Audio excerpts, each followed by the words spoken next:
Welcome to Side by Side, a podcast where I, Robert Kuang, take you inside conversations with artists, creatives, healers, and warriors taking the charge in their transformational story. Today's returning guest is writer, editor, and my dear friend Tara Edwards. In this episode, we dive inside the hit television medical drama, The Pitt, and analyze the storytelling elements that make the show one of the television breakout hits of 2025. You can find more side-by-side episodes at sidebysidepodcast.podbean.com. And if you're working on a purpose-driven writing project, I've opened a few one-on-one coaching spots this season. You can learn more or book a discovery call at www.robertquanhome.com. Okay, so two fans of medical dramas are back. Although I feel like you are a bigger medical drama fan, I'm just more Definitely. of a Grey's fan. Yeah, definitely. I think you're a Grey's fan, and if it involves doctors, I've probably seen some of it. Though ironically, I've not seen Scrubs. I don't like comedy medical shows. That's your one blind spot is like you probably haven't seen Scrubs, which I know is like people talk about, and then there's that new sitcom. But you're not a half-hour person, and that's okay. Yeah, I really am not, unless it's anime. So we are here to talk about a new medical drama that I think a lot of people, it's gotten really popular since it's been running from week to week, and it's called The Pitt. And I think many listeners probably have heard about it. We do this thing, Tara and I, where if our schedule permits, we watch something like Grey's Anatomy once a week or so. And The Pitt was sort of the latest one that you pitched to me to be like, do you want to check this out?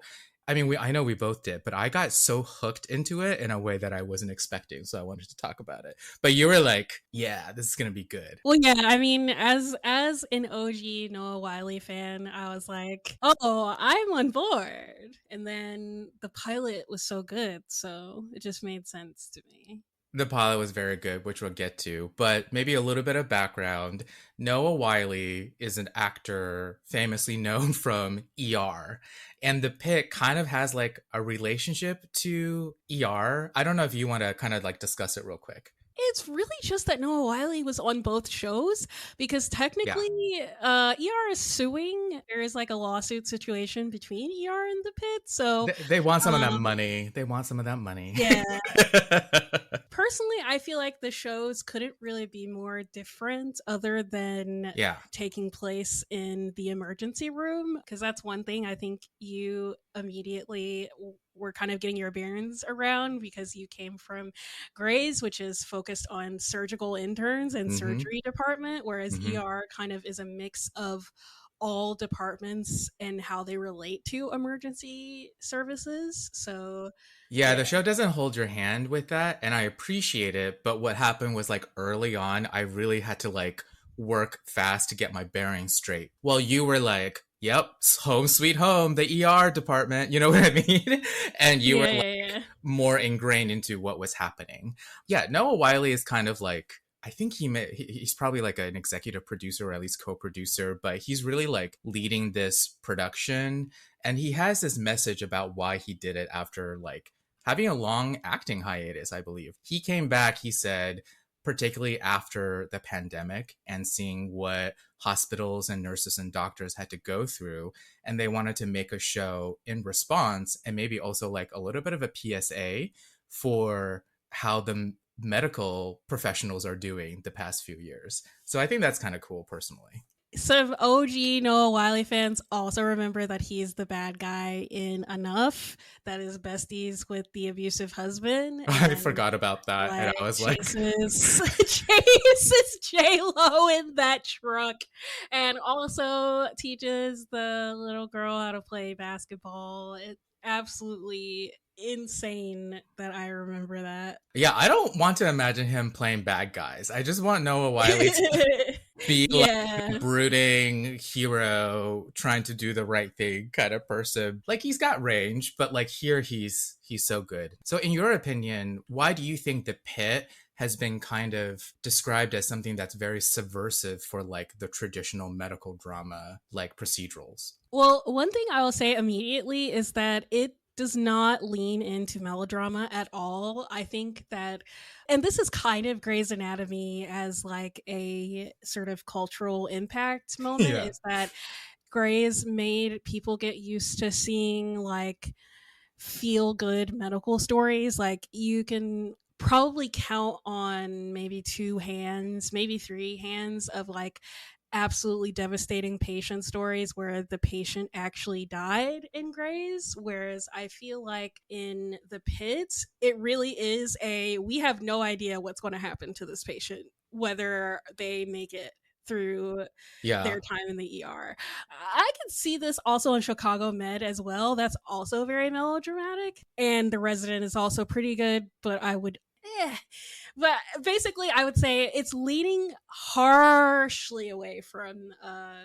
melodrama and the sense of like, oh, it's such a sweet, heartwarming, heartfelt story of like people struggling with these things and you can feel good at the end. Like it's very much like this is reality. This is America. This is how bad it is. You must look into the void.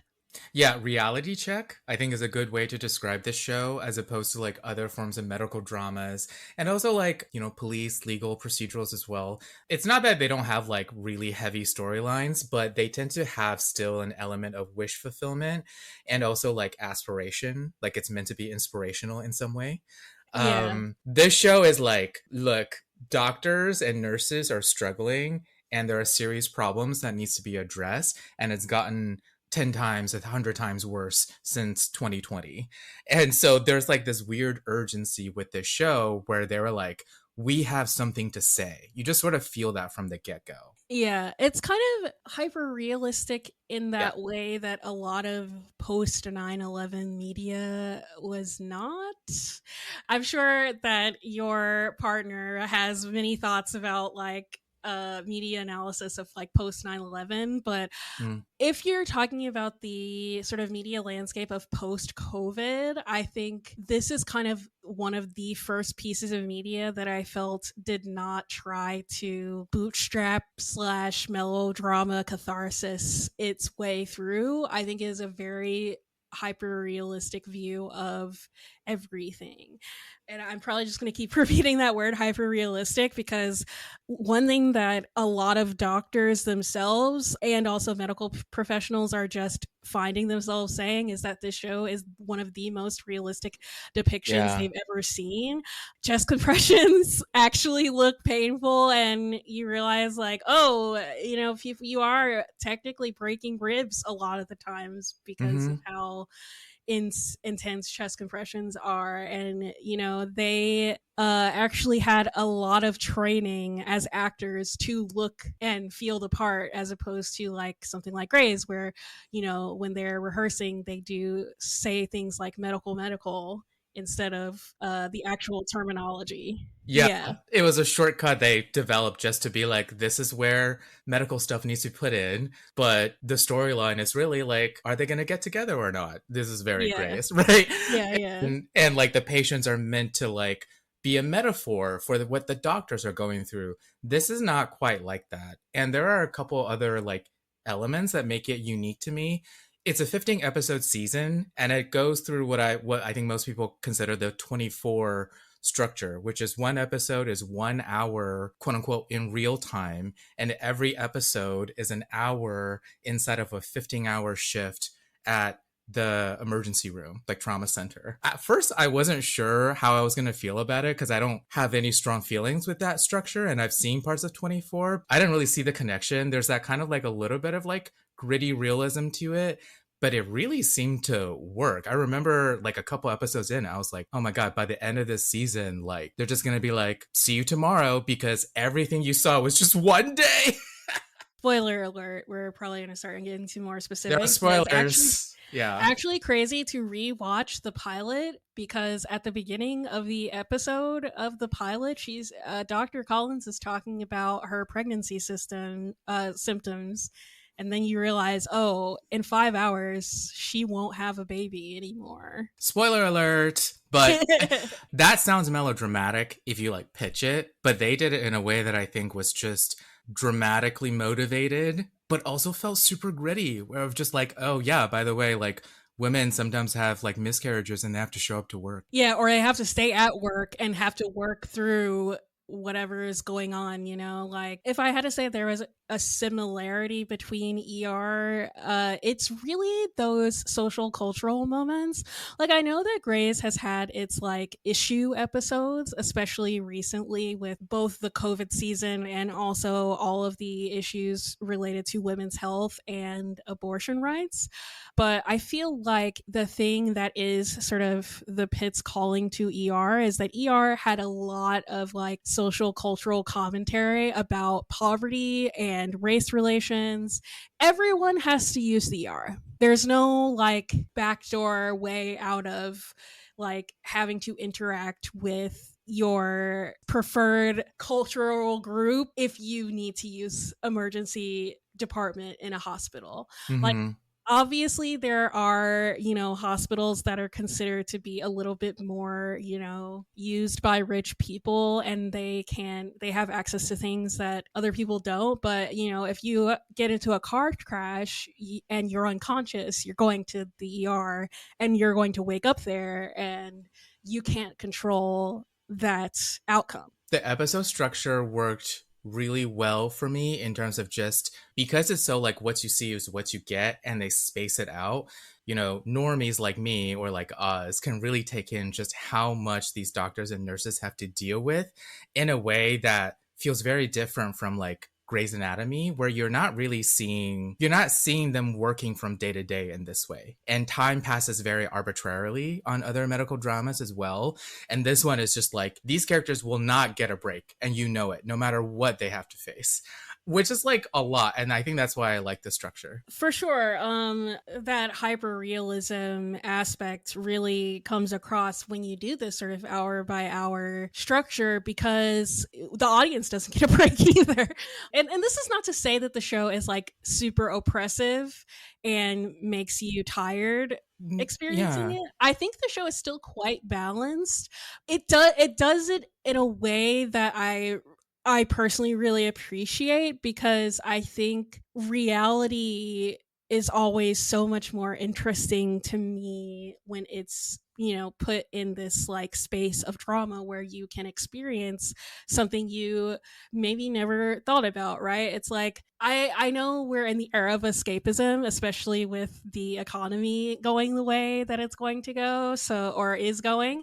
So I know everyone is looking for their next sort of fantasy escape or sci-fi escape, but I personally always feel very attached to these sort of hyper realistic views, because they are the kind of cultural study you can't really get elsewhere. Like the Pitt kind of epitomizes that idea of like TV is a way for society to learn about itself in a lot of ways. Yeah, and it's kind of a luxury to be able to sit with these characters, because that's the other thing with like, I think movies can do that for sure, especially franchises, where you get super attached to the characters.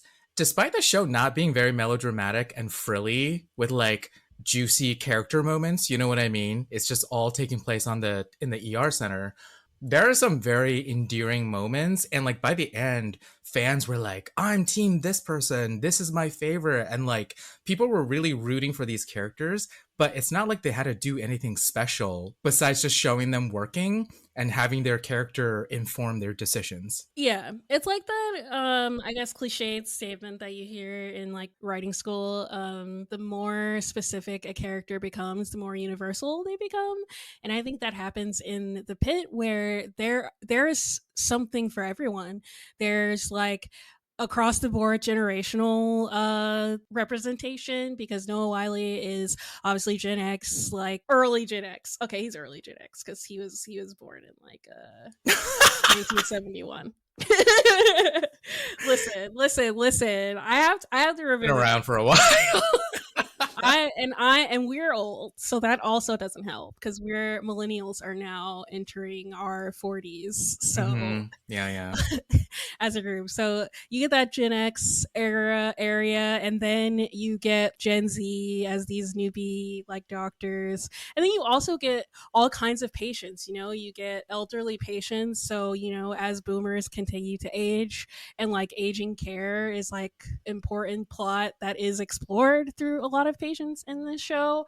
And then you also get kids like yeah, you get to see like their experience of like dealing with these things. We make this show sound maybe a little bit graphic, and I don't know how to describe it. It's not that it's like a horror movie or gory, it's just showing what doctors have to deal with. Yeah, it's definitely not excessive gore. It's not like you're watching a Saw film.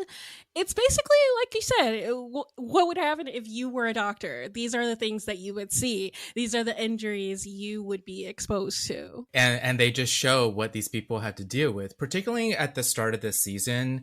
Kind of a common trope, I will say, for medical dramas is like the first day, the first shift for a group of like young intern or student doctors. They barely spend any time establishing that before you just have to quickly get to see all of the characters. They briefly introduce their backgrounds, which will come into play throughout the season. And then it just like gets into it. They just like start working. Do you want to get into some of the maybe like character analysis discussions? I know a big thing for millennials is burnout, working yourself to death, which is in contrast to like, say, Silent Gen / boomers, where it was very much like work is your identity. Therefore, who are you without work? Whereas like now with millennials, we're really starting to analyze like, how can you possibly be work? How can that represent yourself if it's also silently killing you? And we really see that in the character arc of Noah Wiley's character, Dr. Robbie, who is essentially burning out. He's gone through the trauma of COVID-19, which I still think as a society, we have still not yet begun to truly grasp the effects of that.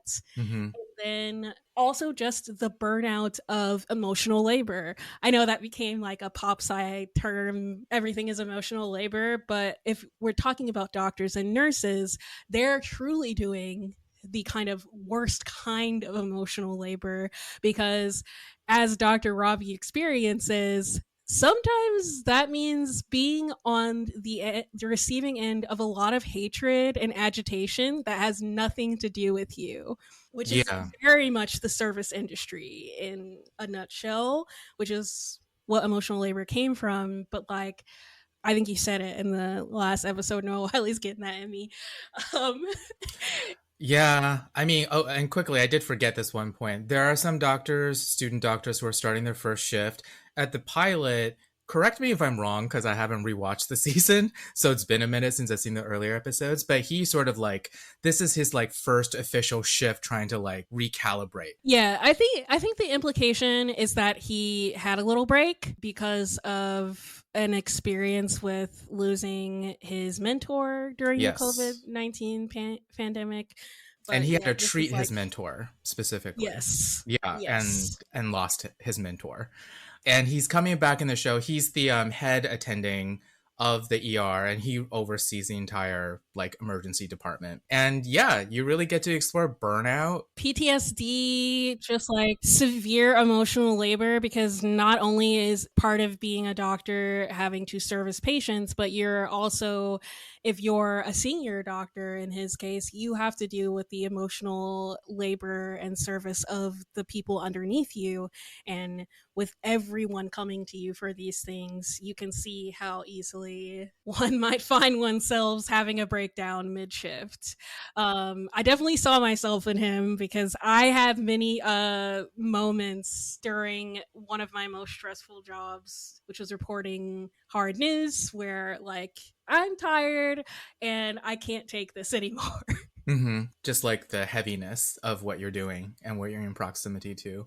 So I think a lot of doctors probably relate to that. I think burnout and certain other issues are quite common for doctors and medical professionals, and they definitely go into that. Starting with Dr. Robbie, and Noah Wiley, me not knowing too much about him, I mean, he is so everyone's daddy issues are coming up with this Yeah, it's guy. like, oh. Yeah.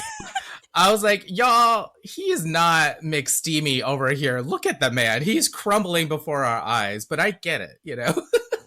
And to me, that I think is a sign also of where we've come as a society, right? Is like when you're in the 2000s, everyone, wants that sort of dreamy, perfect Dr. McDreamy, like, perfect hair and just, this perfectness. Whereas, like, now we're much more attracted to and emotionally attached to the fragile, like the fragility, and also just like masculinity that didn't need to be overly aggressive, which that does come up because one of the main plots of the first season is a mass shooting that is thought to have been completed by a patient's son who had expressed some very dark thoughts in a, I guess, diary slash notebook about women.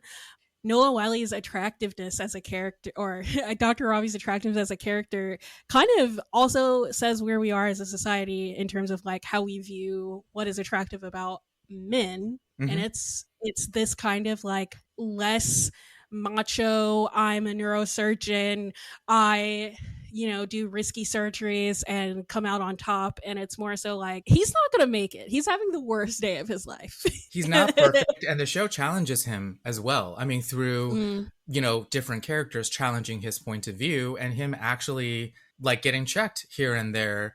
And, with regards to the incel storyline, the teenage boy, obviously the storyline brings up a lot of discomfort. And I'm just like, where is this going? Like, what is the message here? But at the end, I appreciated the fact that Dr. Robbie, Noah Wiley's character, refused to dehumanize his boy despite the clear indications that he could be a threat, he could be a danger. And the show did, I feel like both did not shy away from incel culture and some of the things that's brewing, especially with the younger population. But I did feel like they dealt with this issue that could have been extremely like black and white and extreme in a way that ultimately was like everyone is trying to reflect humanity to each other. That's a tough needle to thread. Like I would not feel comfortable tackling a incel storyline very easily. And I feel like they did a proper job of that ultimately. Yeah, and I think what made it so successful is that you had him and Dr. McKay sort of butting heads over, well, what to do about this kid, essentially, because you have a woman who is, fiercely protective of women, fiercely protective of patients, fiercely protective of, those who need protection. And then you have someone who is a man, an older man, and can understand the ideology of like a teenage boy much better than her.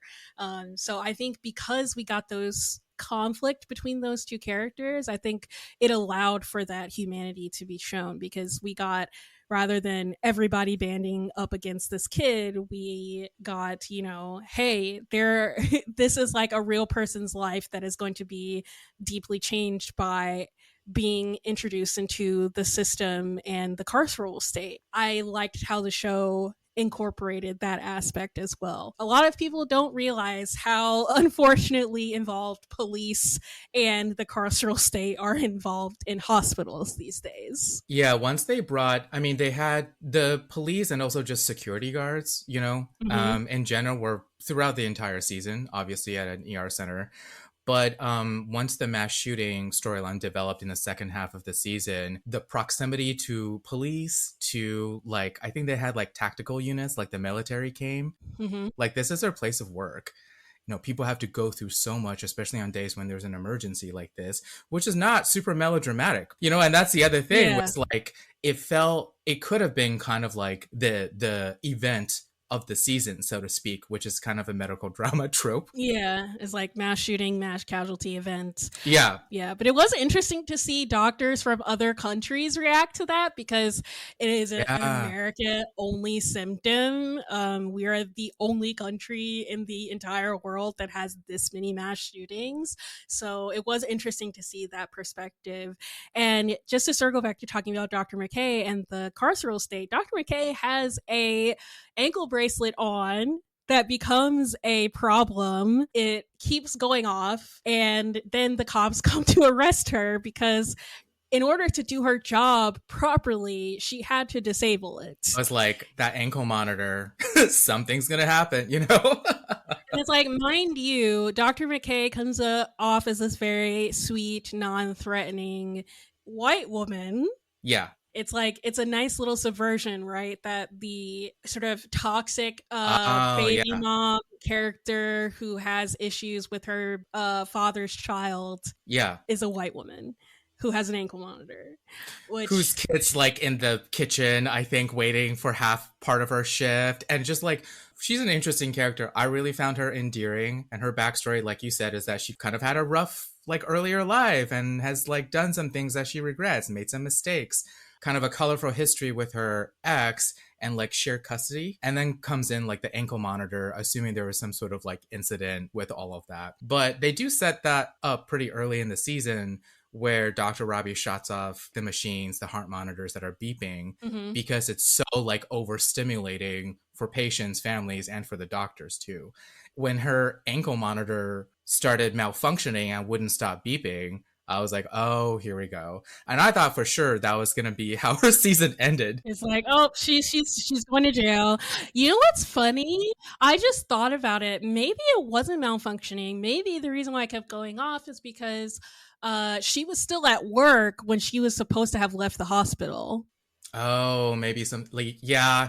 You meet the ex and stuff. They show up in the hospital. Once that got taken care of, I wasn't sure what was happening with that. So who knows? But then again, this just goes back to how oppressive the carceral state is, because why are we in a situation where doing overtime during a mass casualty event where she like clear is saving human lives and like fucking cops, bro? Like I felt like this was slightly unbelievable still. Like, she doesn't get arrested at the end after the mass casualty incident kind of like dies down. The cops come and they try to arrest her, and the only reason they don't is, number one, I think the two cops' superior was there. One of their cops got shot, and so she like saved a cop's life, and I think that's the only reason they said, we'll not arrest you. Yeah, we'll let you work this out tomorrow. Even then, I was like, she's still gonna get arrested. I think that's believable because she's white. I think if she was any other race, and also if it wasn't coming from another white man, because remember, it was Dr. Robbie talking to the cops about what she had just done. Right. Like, I think it was enough circumstances to where I'm like, oh, okay. And you also remember, like, the town / like the city is very much its own cultural aspect in going into that as well. So yeah, I Pittsburgh, think, yeah, it's definitely got some of that. I don't know. For some reason, the rats, I was like, that's Pittsburgh. Yeah. Shout out to the rats, the unsung heroes. Guys, that was a cultural moment. No white person reacted like their world was ending when rats were running around, but every person of color was like, I can save lives. I refuse to face a rat. It was so good. I love that. Anyway, Dr. McKay, I like her personally, and she's similar to, I would say, I'll introduce another character, Dr. Santos. She's one of the student doctors that shows up on her first shift there. And they're both like characters I would describe as they're very driven by trying to save people who fall through the system or fall through the cracks. Would you agree with that? Mm-hmm, for sure. I think Dr. Santos, it like specifically seems to be a character that is the stereotype of what you imagine somebody who says, I'm going to become a doctor when I grow up, and then they actually do it. She gives those vibes from the moment she's there, and then over the course of the season, it's you realize like, oh, something happened to you. You're working something out there. Trauma survivors often tend to sublimate their experience by finding some way of service to other survivors or other people who have been victimized. So yeah, it changes the narrative for them, right? Yeah. Of what could have been. Yeah, and they didn't. I hope they explore that more in season 2, because obviously she reveals her backstory, but not to any of the doctors, which again is hyper realistic. You don't want to be revealing that on your first shift. But we do get a moment where we understand that she is a survivor of sexual abuse, of child abuse. Like, at once they introduced that element, I felt like the character, I understood her. She's never going to be everyone's favorite. She's kind of divisive, but I get her character and also like her type as like someone who wanted to pursue medicine, if that makes sense. And I also think like I'm kind of over the discussion of whether a character is likable or not. Yeah. I mean, we talk about characters we did and didn't like in Grey's Anatomy all the time, just as like a sort of off the cuff, yap session. But I think when we're talking about like actually analyzing television and art, I don't care if the character is likable or not. What I care is the character compelling? Are they interesting? Do they keep me wanting to see what happens to them? And that is 100% the case in Santos's. Do I like her? I could go either way. I think I appreciate her as representation of, a trauma survivor working their shit out and, also a compelling character. But I just also I think her learning the hard way is something that I enjoy seeing in media, because I feel like we're in the era of a lot of people learning the hard way. You didn't want to learn the lesson when it was presented to you in a very nice, easy way. So now you have to learn this the hard way. And that's almost more compelling because you really get to see characters shine under pressure or not make it at all.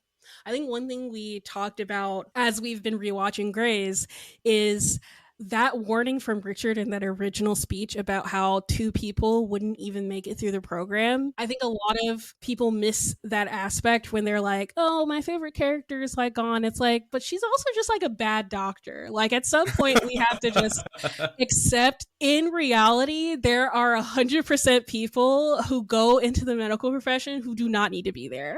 That's interesting. One of them. Yeah, no, I think Grey's, being the one I'm most familiar with, they absolutely kept doctors around because they were like fan favorites or likable, not based on like how they were showing up at the hospital or how they were as surgeons. Whereas here, I feel like they very much just like, this is how a trauma survivor might navigate this space once they get triggered. And also, this is how they might like keep things from their attendings and things like that. But also, at the end of the day, this is how they might try to save lives. And it's super complicated. She has a couple moments that I know people felt were morally questionable, breaking protocol. She defies authority, all of which can be kind of like a bad karmic lesson coming maybe in season 2. Yeah. Her strength is that because she's so hyper vigilant and because she didn't grow up thinking the world was rainbows, she has great instincts most of the time. She has really good intuition, and that can make for a really valuable and good doctor. But yeah, I think she's another complicated character, not unlike her counterpart for this season, Dr. Langdon. Dr. Langdon, my goodness. Dr. Langdon is a funny one because I feel like when you first see him, you kind of get this feeling because he is kind of like the stereotypical like hot McDreamy. doctor. Yeah, that he is going to be sold to you as such, but then immediately you just get this like, no, this guy's a piece of shit actually. Like, in a lot of ways. Early on in the first half, I found him really endearing, particularly when he was good with Dr. King, right? With her neurodivergence. That was about it. I think that was a one arc that really made him endear to the viewer. Everything else was just like, oh, he's like kind of a doctor that's constantly like compensating for something, right? And then you find out. Yeah. And it's just like, to me, I think this just goes back to that realism, because I feel like if someone was to be like, show me a senior emergency medicine resident, they would picture this guy, which is why I think it's great that they ended up showing like, your perception of what makes someone a good doctor, a competent doctor, someone who's like good at their job visually is contrasted with reality. That's always a good trope to see in TV shows, because I feel like as a society, we really need to get out of the habit of believing just because someone looks the part that they are the part. You know, you look at Dr. Langdon, you think, oh, he's the senior emergency resident because he's, you know, great. And then you realize he's on drugs, girl. Like, Dr. Santos suspects that he may have been stealing drugs from the ER and from patients. And throughout like the season, you're not sure if she's just like got a thing against him because he yelled at her and they had conflict, or if her instincts are actually correct. And I think they played with like likable doctors and unlikable doctors, and also likable and unlikable patients too, right? Yeah. Trying to play with your expectations. And I personally, like, dramatically speaking, I love that, because I really was like, I don't know. I really feel like I want Dr. Santos to be wrong for obvious reasons. At the same time, Dr. Langdon depicts an issue and his struggle is something that's extremely pervasive in the medical industry, which is dealing with addiction. And it's a difficult thing to talk about because it can come off like it's going to demonize the entire field or everyone. Really, this issue should be dealt with compassion. It is treatable. It's a disease. This was like a theme that was pretty pervasive throughout the season, both in patients, but also with Dr. Langdon, who ended on a downer. I was rooting for you. I was like, everyone's flawed. I was rooting for you. We were all rooting for you. How dare you? No, so they play that is Santos right so well and so subtly, because it's like, girl, what are you talking about? Some damn caps. You couldn't get the cap off. Who cares? I was so annoyed with her. And I was like, what are you on about? And once it actually played out, I was like, oh, it's because I don't like her. Yeah. But you should still follow a medical professional's like suspicions. And they actually did do that. She like informed her superiors or the head nurse. And like she tried to figure out the right way to do it, but also was like triggered on her first day, you know, trying to prove herself. Anyway, I just find that to be like super rich storytelling and writing overall. Yeah, it was really well done, like subversion of expectations, because you think this is going to be one of those like man in power versus lowly woman, like low on the totem pole, having to decide between go with, you know, the way things are versus like step out on a limb to do what is morally correct. But it's so much more nuanced than that, because Santos actually has a background from working in a pain clinic, so she's actually highly trained to notice drug-seeking behaviors. I love that their backstory and their training experience actually inform all the characters. Similarly, Dr. King has what did she do? She worked in the military or something, right? She worked at a VA hospital, yeah. Thank you. So she has a lot of experience with patient care and sort of patient sensitivity, because she's worked with veterans before, which are a very lots of PTSD. Yeah, highly specialized group of patients with a lot of different issues. So Dr. King is also a fan favorite, and it makes total sense because she's just so endearing and likable from the moment she starts like smiling and saying, I'm really excited to be here, guys. For me, it was when she went outside just to take a Megan Thee Stallion break. Yes. So it's like not clear if she's on the spectrum or not. And she's undiagnosed, which is interesting that they made that choice, that like her sister's diagnosed, but she's sort of like not yet maybe aware. And we don't want to like make that decision for her. But I think that's fairly common. So I was like, that's interesting. It's interesting you bring that up about the undiagnosed aspect, because I think that is a little bit of a social cultural commentary about how a lot of 20s and 30s adult women go long undiagnosed because they are able to conform to society's rigorous standards of human behavior in a way that boys or like men would not be subjected to that same standard, right? It's like girls are expected to be a little bit eccentric or whatever. Or, you know, in her case, she's super high functioning, so nobody would ever say, "Oh, you're a little off. She's a little off." But I think the moment when she goes outside and comforts herself with the Megan Thee Stallion song, it's very much like, if you've seen autistic people, you know, oh, she's stimming, girl. Girl, you're She's stimming. stimming. She just needed to go to a good place, a comfort Yes. place for a second. I love her. She's so sweet. And like also yeah, this ER is particularly filled with like skilled doctors. Not that like I can't speak on this expertly, but like she was a great doctor. And they all had like their shining moments too. I felt like every doctor and many of the nurses, I would like to say as well, like really had their moments throughout the season to shine. I did see some criticisms that like the only unrealistic thing about the Pit is how competent everyone seems. It's like they just, which is so real when you think about a show like Grey's, where like like people are getting fired, somebody is getting fired. Hey. If you want to see doctors getting away with the most insane stunts, watch Grey's, please. Yeah. Like, that's really where it's at. The doctors, even the newbies, don't really make a ton of mistakes. Like, even when they're drilled on, you know, things, hey, not knowing the answer in that situation would have been totally fine because you're not, you know, in charge. It's still, they're all still very competent. But poor Whittaker. Yeah. Poor Whittaker by far has the worst shift of the student group. He is characterized as a sort of Midwestern farm boy in the big city for the first time, very fresh out of water, or fish out of water storyline. He gets peed on by a patient who is going through some kind of like mental episode.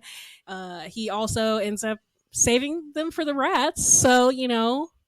And he has a incident with a patient that dies from heart complications that he didn't catch in time. Oh yeah. So another medical trope. I mean, you know, it's bound to happen storyline wise. He was like the guy on the first day, the first one to lose a patient, Yeah. and all of that. Very George O'Malley, but better. Yes. So the thing, so if we were going to talk about like how to make a kind of goofy character likable versus like, or rather not likable, but more compelling, it's like George is the sort of like hard work equals success guy in Grey's. It's like he underdog. Yeah. Mm-hmm. It's like if you just work hard enough, you'll get there, and you'll make up for any sort of lack of talent. But ultimately, what makes him uncompelling as a character is that there is no like third dimension to that becomes his entire, like being the underdog becomes his entire personality. It allows him to absolve himself of responsibility for so many situations, which makes him uncompelling because he ends up not changing a lot. He's the same George that he is at the beginning of season 1 that he is by the time he gets hit by the bus. Whereas like I feel like Whittaker grows immensely in his first shift, going from like kind of green and sort of awkward and not really knowing what's going on to being a lot more confident and able and capable and, you know, believing in himself a lot more by the end of the shift. I mean, they've already done a better job, I think, characterizing all the doctors. Again, in a way where it's just like all between the medicine and what you see is what you get. Just amazing skill in terms of writing. But Whittaker, I think they introduced the fact that he probably left an Amish community. And so culturally speaking, he is also navigating in a fish out of water type way that I think is like very endearing to him. And it makes the character like really interesting because he wants to pursue medicine. So yeah, he's like a kind of a kooky, quirky character that I think is like endearing in that like socially awkward way, similar to Dr. King. I want to get to the night shift eventually, but is there any other like day shift doctors you want to mention? Dr. Mohan is amazing. The women of color, there are a couple Dr. like Collins, Dr. Mohan, just like completely so competent. Yeah, just so good. Javati, I think I want to mention Javati and then I want to talk about Nurse Dana. Ooh, okay, yeah. Javati is, I think she was really important for representation of like the precocious, high achieving adult who gets into, or high achieving child who gets into an adult situation and is forced to reconcile that like all that brain power does not equal, maturity. Like there are some things that are just going to take time.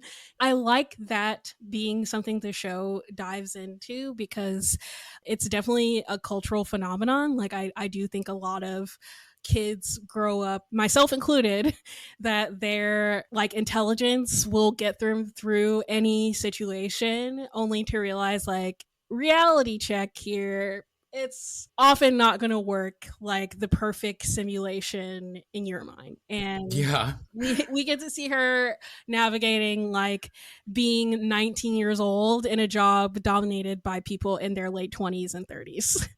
Between the three like first day shift doctors, so Santos, Whitaker, and Javati, I think my favorite was probably Javati. She has that interesting, she's like the Nepo doctor, right? Mm-hmm. So that's like one thing that I think is fairly common for lots of doctors and medical families. But then like her mom works at the hospital, which I think is very interesting. And then my favorite part about her is seeing a character like her. I think she's like under 21, right? Yeah, she's 19. Yeah. She's 19. Crazy. A teenager. Wow. I have to actually let myself sit with that for a second. But think of everything she had to deal with. On the other side, she's like, maybe I have a crush on a guy. Do you know what I mean? And she's like a little girl. Like, yeah. And it's just, I don't know. It did something to me to be like, the things that these people have to navigate are like so out of the realms of normal for most people. Yeah. And then they have to come back out into the real world. I mean, there's that whole crush storyline, which I thought was hilarious. Yes, that was a really nice way to balance all of the bleakness of like dealing with trauma patients. Is that like Javati is 19, she thinks one of the nurses is cute and is failing miserably at indicating to him that she is interested in him romantically. She's just like overly enthusiastic whenever he's around. Again, it's just like so cringeworthy in that relatable way. So yes, really good writing. On a show like Grey's, normally this is like the arc that they would focus on. Yeah, you know what happens. That to would these have two. been like a whole episode would have been about like Javati trying to get the attention of this male nurse, but it happens in the background. And by the end of the season, you can tell that she's learned a lot about herself through this first shift, and also we've learned that again, that whole like just because you have all of the like smarts and intelligence and you're a prodigy and you're precocious does not mean that you are necessarily 100% equipped to deal with the chaos of the ER. Speaking of chaos of the ER, Nurse Dana, first of all, I really love how this show portrays nurses because we often do forget about how important nurses are in the medical fields. I think every good doctor knows and talks about how without nurses, the entire system would fall apart. And charge Nurse Dana experiences something that a lot of people would think, oh, that doesn't happen.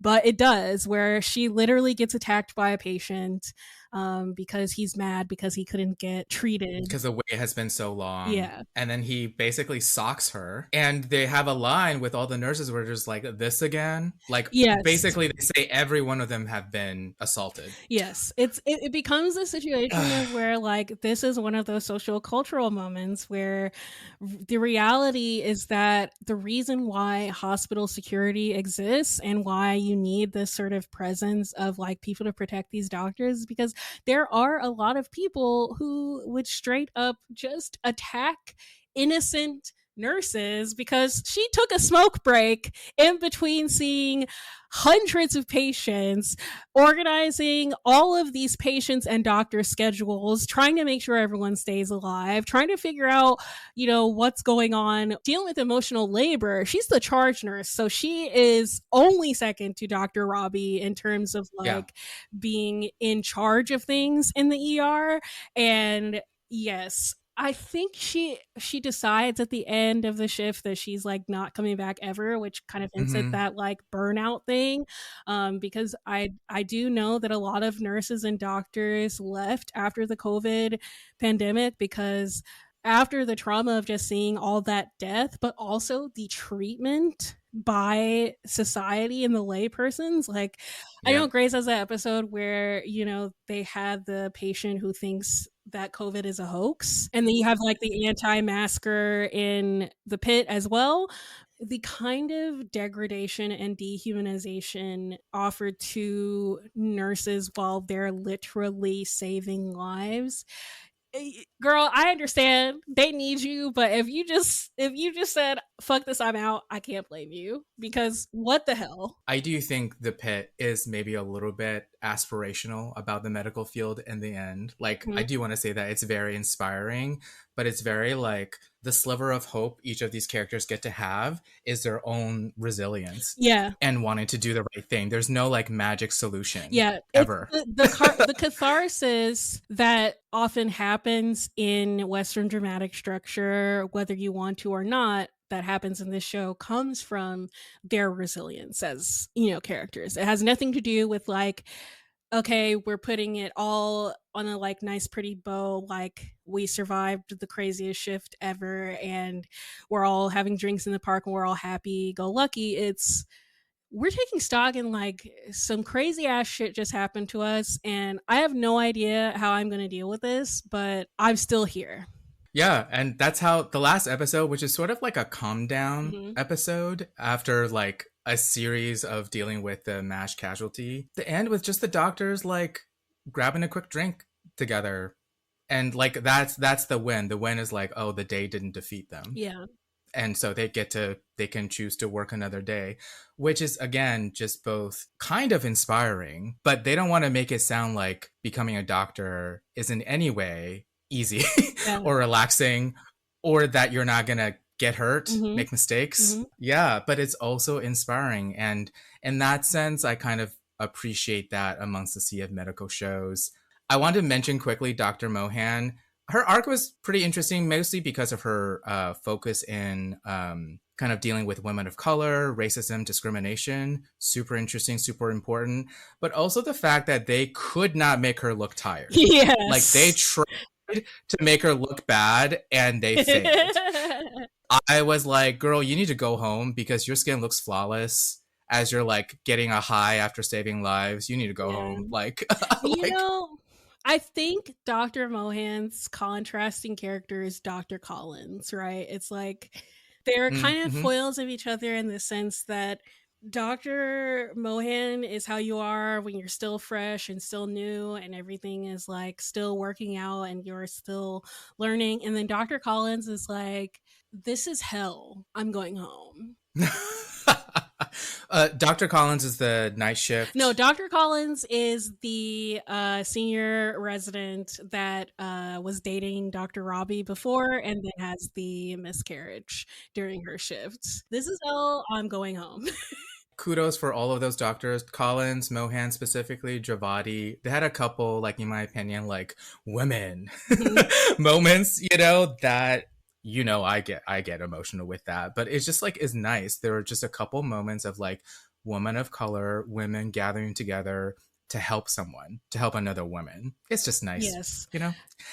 Night shift? Do you want to quickly talk about night shift? Because like that's one of the funniest thing they do this season to me. So in contrast to the day shift that all kinds of seems like they're just barely holding on by a thread, just trying to get through like the next patient, the next like thing, night shift comes in and they're just like, we're ready to go. We have Jack Abbott, who is the senior doctor on the night shift. He just casually reveals that he's an amputee and they don't make a big deal about it, which was really nice because people loved his depiction. I think when displaying disabled characters, there is a tendency to make their entire personality about their struggles with a disability. And instead, this guy is a fucking badass. He comes in, he does all of these crazy, like thinking on his feet, like moments of treating patients.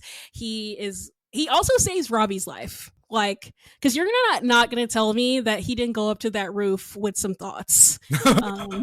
Yeah, they capped that at the beginning of the show, which I kind of forgot about, actually, with the end of Robbie and Dr. Abbott standing on the rooftop of the hospital together, just talking about all the things they have to deal with and life and everything. Love that guy. He's portrayed as also having a military background, correct? Yes. I think he's an amputee because he was like deployed or something. Yeah, deployed, and he has moments where he applies medicine that is specifically from being in the military, which military medicine is a lot more quick and dirty as and make it up as you go. Yeah. Very much like, we need to do whatever we can to save the patient, so here we go. Love that flavor of medicine. Kind of reminds me of like Owen in a good way with that. And the night shift in general, they have this joke, and I've heard this when I did like caregiving training and everything, which is like night shift is a little bit different. They're the people who choose to do the night shift are a little bit kookier, and they introduce her name Dr. Ellis, and then the Asian guy, I can't remember his name. Dr. Ellis and Dr. Shin. Dr. Shin, okay. Dr. Shin is hilarious as he just triages, but hundreds of patients that are coming in from this mass casualty event of people being shot at a music concert festival. Robbie's like, are you sure you're good? You're sure you're good? And Dr. Shin's just like, bruh, we're gonna be fine. He's a bro doctor. He's got like if a doctor was like a surfer dude, he's chill.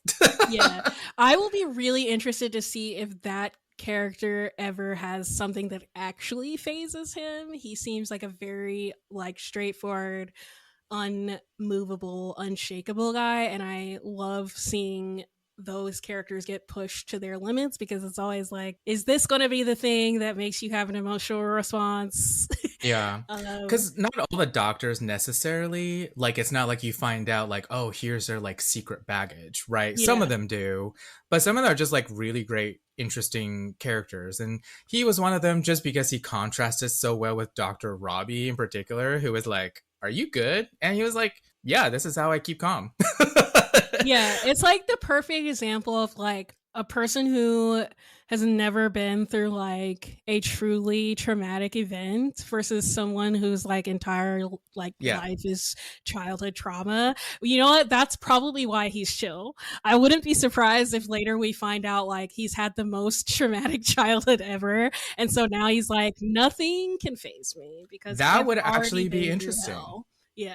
Because I could also see him being like, yeah, I'm a doctor because I got like really good grades, not because my dad died. You know what I mean? Like, yeah, I'm a doctor because it was the easiest way to get out of the foster care system. Right. And then you're like, oh, shit. But like, you know, similarly, Dr. Ellis, we don't really know her backstory. She was just quickly became a fan favorite because I think queer women loved her. Oh, yes. The lesbians were like, teach me. melting down for Dr. And they don't even confirm that, because they don't do all that like flirting and everything. Like, we don't really know, but she's just got an aura. So we do know that there was some kind of queer love undertones with Dr. Santos and one of the surgical residents before she said, don't tell me nothing because I don't want to be involved, which is now my approach to all workplace drama, which is don't tell me nothing because I don't want to be involved. Very Bailey move, quite frankly. Yeah. Mm-hmm. It's like, why are you telling me this? Do not tell me. So I think people are probably picking up on that Santos might be a little bit, you know, one of the girls. So and also there is that sort of like moment where we finally get Santos finally being pushed by someone in a way that is constructive, because you realize like Langdon is pushing her because he is also compensating and knows that she knows what he's up to, whereas like Dr. Ellis is pushing her because she wants her to be a better doctor.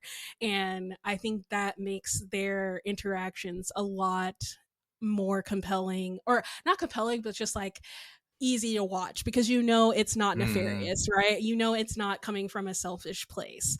And I personally love when that happens, because again, it's just hubris. I can't stand hubris in people. It's like I personally will always err on the side of like, it's much better to admit you don't know something than to pretend to know and pretend you have all the answers. So that moment when Dr. Ellis just tells her like, you're pretty tired, huh? Your patients don't give a shit. Yeah. Yeah. And I think like I love that moment for her because she's not trying to be a bitch. She's just like, this is the patient we're working on. We need to focus on this. And you've had a long day. You need to pull yourself together. And I totally get that. And she was kind of a badass too when she entered.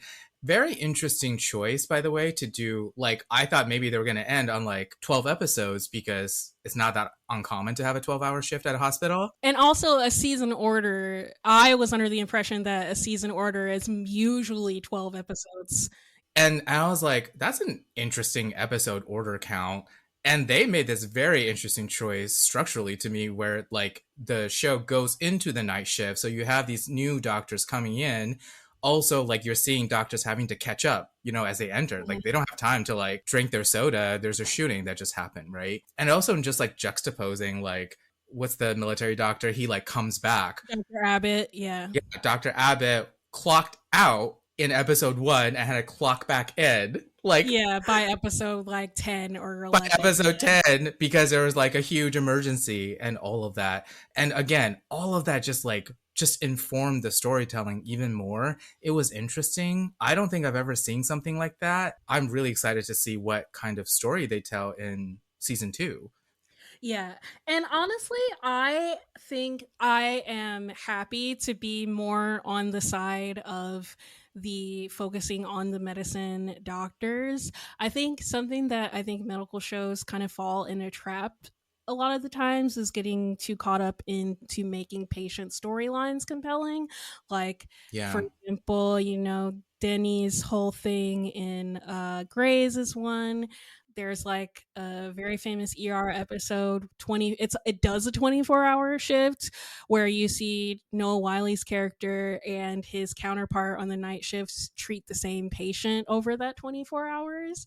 So the episode is focused on that patient's experience of 24 hours in the hospital. Oh, okay. Yeah, that's cool. And that has just been done so often that I love that the show is focusing more on the doctor's experience of actually working. It's like when you hear medical drama, procedural, you think, oh, of course it's about the hospital. But it's like, I do often feel like patient stories become a little bit of a highlight or a cop-out.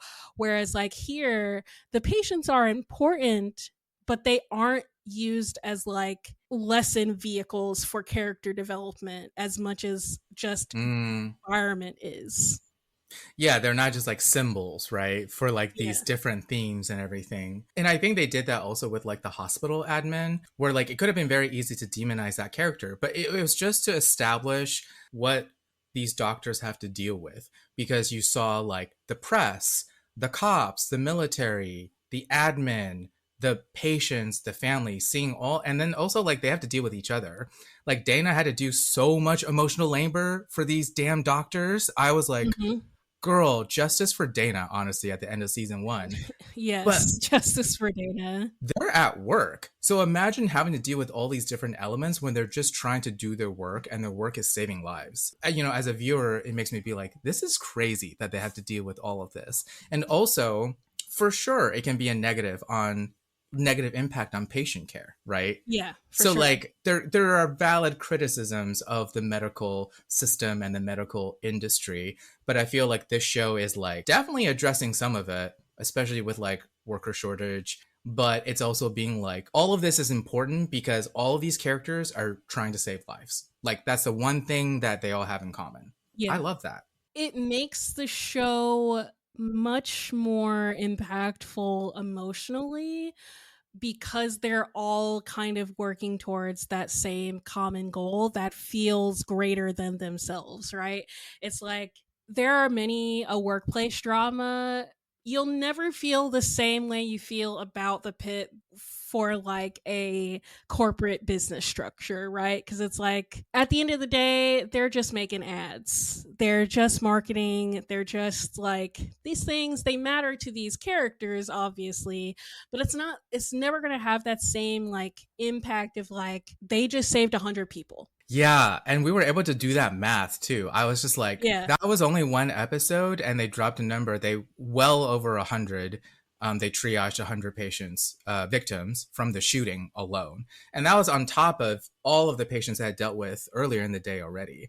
So, like, again, the show just makes you like really remember, but also like experience what they have to go through in a way that I've never really seen in a medical drama before. Yeah.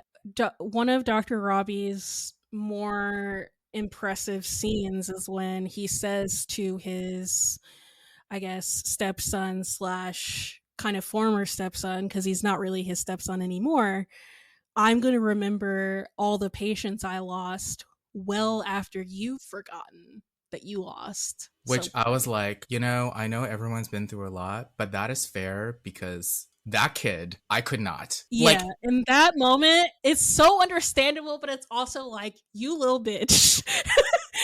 Yeah. Again, kudos to like the writing overall, because like I had that reaction with him, but I also had that here and there with some of the patients and family members in particular. It's not that you don't understand why they're being an asshole. Yeah. And why they're chewing people out.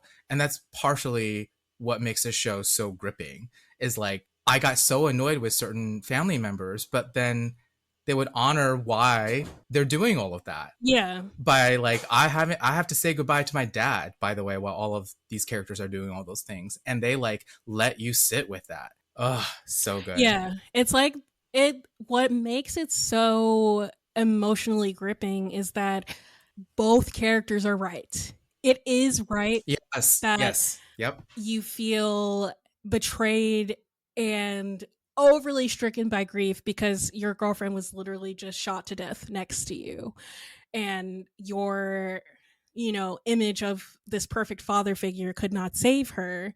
But Robbie's also right, like in 20 years you probably won't even you'll probably think about her, but it won't be the same sting as like knowing that he lost a patient after doing everything he absolutely could have in the moment to save her with limited resources. Because that's the other thing, people don't realize just how like cooked we are as a society when it comes to the medical industry.